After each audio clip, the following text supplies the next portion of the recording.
Open the Admin Panel drop-down from the left menu bar. Go to the Tournaments section to get started. Click this button to create a new tournament.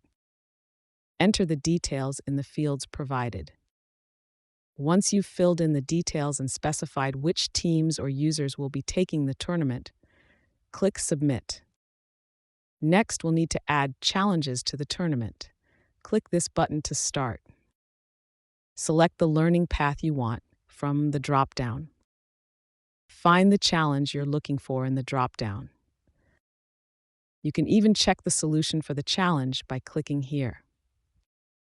When you're sure it's the right challenge, click Attach, and you're done.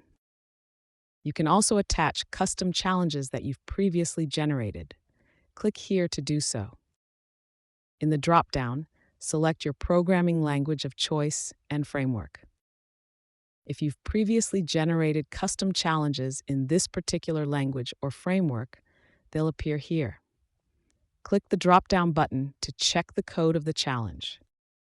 Click the checkbox to select all the relevant challenges. Finish up by clicking Attach to add the challenges to your tournament. Once you've attached all the challenges you want, hit Submit. The final step is to click the Finalize button to roll out the tournament to all the selected users or teams. Confirm your decision. Your new tournament is officially rolled out. You can view progress reports right here.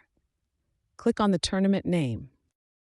This page shows a broad overview of your team's progress in this tournament. For more detailed info, go to Reports. Here you can find an overview of each user's stats, the leaderboard, and the results they got on each challenge. Have fun designing CTF-style events with tournaments.